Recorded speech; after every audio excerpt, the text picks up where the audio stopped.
ওকে, একটু ভিন্ন প্রসঙ্গে আসি। এবারে লন্ডনের আপনাদের এই ভ্রমণ নিয়ে বেশ কিছু সমালোচনা হয়েছে, সে বিষয়গুলো একটু আনতে চাই। আমরা তো ডক্টর মোহাম্মদ ইউনূসকে জানি, তিনি গরিবের ব্যাংকার, গরিবের জন্য কাজ করছেন তিনি। সেই জায়গায় তার যে ভ্রমণ ব্যয় যেটা এসেছে, এটা নিয়ে যথেষ্ট সমালোচনা হয়েছে। আমি একটু জানতে চাই যে উনি 4 দিনে একটি স্যুটের ভাড়া 40 লক্ষ দিয়েছেন, যেটা আমরা দেখেছি। এই ভাড়াটা কি আসলে উনি যে পুরস্কার নিতে গিয়েছিলেন সেখান থেকে কি এটা বহন করা হচ্ছে, নাকি এটা সরকার এই ব্যয়? না, এটা উনি তো সরকার প্রধান, ঠিক না? সরকার প্রধানের তো আপনি ইচ্ছা করলেও তো একটা সরকার প্রধানকে তো আপনি মানে যেন তেন হলিডে ইন টাইপের হোটেলে রাখতে পারেন না। তার সিকিউরিটিটা একটা বড় বিষয়। আমরা তার সিকিউরিটিটা যাতে এনশোর হয় সেই জায়গায় রেখেছি। এবং খুব যে আপনি যদি এই লিস্ট দেখেন, আপনি যদি চ্যাটজিপিটিতে যান, যে যদি list of top 10 London hotel দেখেন, তার মধ্যে ডরচেস্টার নাম্বার 10-এ আছে। এর আগে আরও 9টা আছে যাদের ভাড়া 10 এইটার থেকে 4, 5, 7, 8 গুণ বেশি। হ্যাঁ, তো সেই জন্য আমার মনে হয় যে যেটা এটা হচ্ছেন যে কেউ সমালোচনা করার জন্য সমালোচনা করা। আপনি একজন রাষ্ট্রপ্রধান, এটা সরকার প্রধানকে আপনি একটা জায়গায় রাখবেন, যেন তেন জায়গায় রাখা যায় না, কেন তার ওইখানে অনেকে দেখা করতে আসেন। এটা কয়েকটা মিনিস্টার আসেন তার সাথে দেখা করতে, তার সিকিউরিটিটা সব সময় থাকে। আর এর চেয়ে কম খরচে কি সিকিউরিটি এনশিওর করা যায় না? প্রায় অসম্ভব।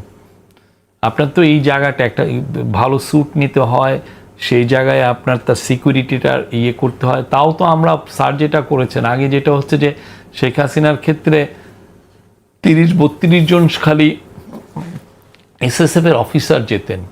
তারপরে যেটা হচ্ছে উনি আরও কস্টলি ক্ল্যারিজে থাকতেন। ক্ল্যারিজ এর চেয়ে অনেক কস্টলি এক্সপেন্সিভ হোটেল। এবং সবচেয়ে বড় জিনিস যে উনি যেই কয়েকদিন থাকতেন, তারপরে যে আবার উনি প্রাইভেট থাকতেন, যেটা সরকারি ট্যুর যেদিন বন্ধ হয়ে যেত, ওই পুরো সময়টা উনি আমাদের যারা এইগুলো নিয়ে করছেন, যে এই যে পুরো যে 11-12 দিন উনি যে থাকতেন লন্ডনে, তো এইটার ভাড়া কারা দিত? তারপর হচ্ছে যে দেখেন ওই 11-12 দিনের তার যে প্রাইভেট সিকিউরিটি রাখতেন উনি। কিন্তু আমরা তো নিশ্চয়ই সেই রেজিমকে ফলো করব না, নিশ্চয়ই আমরা ফলো করছি না। বাট আমরা বলছি যে এই যে কষ্টের কথা বলা হচ্ছে, এটা একদম বেয়ার মিনিমাম। এটার চেয়ে আপনি একজন সরকার প্রধানকে এর চেয়ে কম ইয়েতে রাখা যায় না। তাহলে আর কি আমাদেরকে তো তাহলে সিরিয়াসলি তো নিতে হবে, ঠিক না? আমার একটা তো আছে, স্ট্যান্ডিং আছে তো, ঠিক না? আচ্ছা, আপনারা যখন লন্ডনের জন্য কিন্তু আমরা কেউ যে একটা লাক্সারির কোনো কাজ হচ্ছে, লাক্সারি, এটা একদম আচ্ছা, লন্ডনের জন্য যখন ঢাকা ত্যাগ করেন আপনারা, তখন আমরা বিভিন্ন গণমাধ্যমে দেখেছি যে প্রধান উপদেষ্টা যাচ্ছেন সেখানে অ্যাওয়ার্ড নিতে, এবং এর পাশে তিনি প্রধানমন্ত্রীর সাথে, ব্রিটিশের প্রধানমন্ত্রীর সাথে দেখা করবেন। আমরা কি বলেছি প্রধানমন্ত্রীর সাথে? এই খবরটা কিন্তু গণমাধ্যমে এসেছে। প্রটেস্ট কিন্তু করেননি এই খবরটা নিয়ে, প্রটেস্টের বিষয় না, বাট আমরা বলেছি যে সরকারি অফিসিয়ালদের সাথে দেখা হবে, এটা আমরা বলেছি। আমি নিজে তো কথা বলি, আমার মনে আছে যে আমি কেয়ার স্টামের সাথে যে দেখা হবে, এটা আমি বলি নাই তখন। আচ্ছা, তো গণমাধ্যমে এসেছে, এবং সেই সুবাদেই আমরা জানি যে ব্রিটিশ প্রধানমন্ত্রীর সাথে আমাদের প্রধান উপদেষ্টাটি সাক্ষাৎ হতে পারে। সেই সাক্ষাৎটি হলো না, কিন্তু এটি নিয়ে যে ঘটনাটি ঘটলো সেটা খুব একটা শুভকর, ভালো না আমি বলবো। কারণ হচ্ছে যে ওখানে আপনার ব্রিটিশ প্রধানমন্ত্রীর সাথে অ্যাপয়েন্টমেন্ট ছাড়াই যাওয়া হয়েছে, এবং সেটা পরে আমরা দেখলাম যেটা। এবং আপনি সেক্ষেত্রে বলেছেন যে ব্রিটেনের প্রধানমন্ত্রী কানাডায় যখন তিনি আসলে দেশেই ছিল, এই ঘটনাটি কিভাবে ঘটলো একটু আমাকে বলেন। কানাডার বিষয়টা বলি, সেটা হচ্ছে যে আমার যে শব্দ চয়নটা আপনি যদি দেখেন, আমি বলছি উনি সম্ভবত শব্দটা বলেছি। কিন্তু যেটা হচ্ছে ঢাকায় যারা এটা নিয়ে অনেক আমাকে এটা নিয়ে কথা বলেছেন, তারা এই সম্ভবত শব্দটা ফেলে দিয়েছেন যে উনি কানাডায় আছেন। আমি বলছি উনি সম্ভবত কানাডায় আছেন।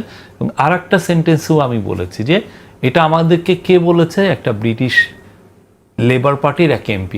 এমপিটাকে রূপা হক এসে স্যারকে বলছেন যে ওনার অ্যাপয়েন্টমেন্ট পাওয়াটা টাফ হবে, উনি কানাডায় থাকতে পারেন এখন, যেহেতু G7 এর মিটিং হচ্ছে। এটা এই বিষয়টা কি করে হলো? কারণ Rupa Huq is a part of the government. উনি জানেন না যে তিনি তার প্রধানমন্ত্রী দেশে আছেন? অনেকজন ছিলেন। ওনার যেটা হয়েছে যে আমার ডাবল চেক করা উচিত ছিল। আমি যেটা করেছি ডাবল চেক না করে আমি বলছি সম্ভবত আমি শব্দ, আপনি যদি আমার অরিজিনাল অডিওটা যেখানে আমি কথাটা বলেছি আপনি যদি ভিডিওটা নেন, আমি কিন্তু ওইটা বলেছি। আমরা কিন্তু বলি নাই যে এটা হবেই, সম্ভবত বলেছি। আর যেটা বলেছেন যে এইটা পুরো ট্যুরটা ছিল প্রফেসর ইউনূসকে রাজা চার্লস III তাকে পুরস্কার দিচ্ছেন, এটা খুবই প্রেস্টিজিয়াস একটা পুরস্কার, এবং এই পুরস্কারের সাথে প্রসঙ্গে আমি আসবো।